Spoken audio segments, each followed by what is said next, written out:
वेद को उसका प्यार पाने में कहीं ना कहीं सरू की माँ जो मदद करती है ना, ये काफी मजेदार है। लेकिन एक सच्चाई और पता चलती है कि सरू का असली पिता कौन है। वो कोई और नहीं बल्कि चंद्रकांत है, और चंद्रकांत अनिका का पिता है। और यहाँ से जो प्रोस क्रिएट होते हैं ना, ये काफी मजेदार है। तो बात करें एपिसोड की स्टार्टिंग की, तो एपिसोड की स्टार्टिंग यहाँ कॉलेज की होती है। फिलहाल तो जो भी कोशिश करती है अनिका वेद के पास में आने की, वो कहीं ना कहीं वेद उससे खुद से दूर कर देता है। खैर देखो, सरू का तो दिल टूट चुका होता है, वो बहुत सैड होती है और वो यहाँ से चले जाते हैं। लेकिन थोड़े वक्त बाद पता चलता है उसके नोट्स तो गुम हो चुके हैं, क्योंकि टकराई थी तो वेद के साथ में उसके नोट्स मिक्सअप हो चुके हैं और अब उससे वो नोट्स लेना ही है। लेकिन जब जब कोशिश कर रही होती है अनिका वेद के करीब जाने की, वेद उसे खुद से दूर कर रहा होता है। ना ही वो जो भी डिजाइनर ज्वेलरी है वो पहनना चाहता है, ना ही वो शादी में खुद से वो सारी चीज़ें वो खुद ही क्लियर कर देता है।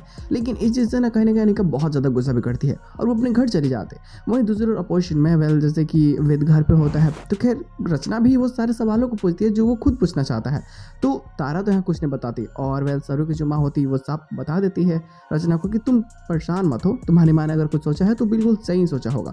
और वेद अगर ये शादी कर रहा है, वेद तो वेल बहुत दुखी है, बहुत सैड है। सरू भी उसे मिलने आती है। सरू को तो कुछ सवाल पूछने भी होते हैं कि क्या आप इस शादी से खुश भी हैं, तो ये झूठ बोलता है कि हाँ मैं इस शादी से बहुत खुश हूँ और मुझे लगता है कि ये मेरी ज़िंदगी की सबसे अच्छी चॉइस है।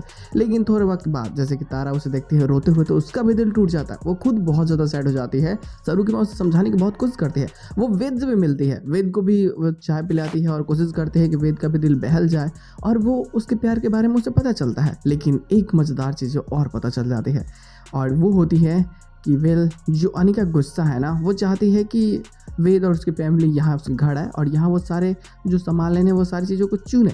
लेकिन यहाँ एक लफड़ा है, क्योंकि चंद्रकांत बिल्कुल भी ये शादी नहीं करने देना चाहता, क्योंकि चंद्रकांत से ही उसकी सारी चीज़ों को इन लोगों ने छीना है और चंद्रकांत अनिका का पिता है।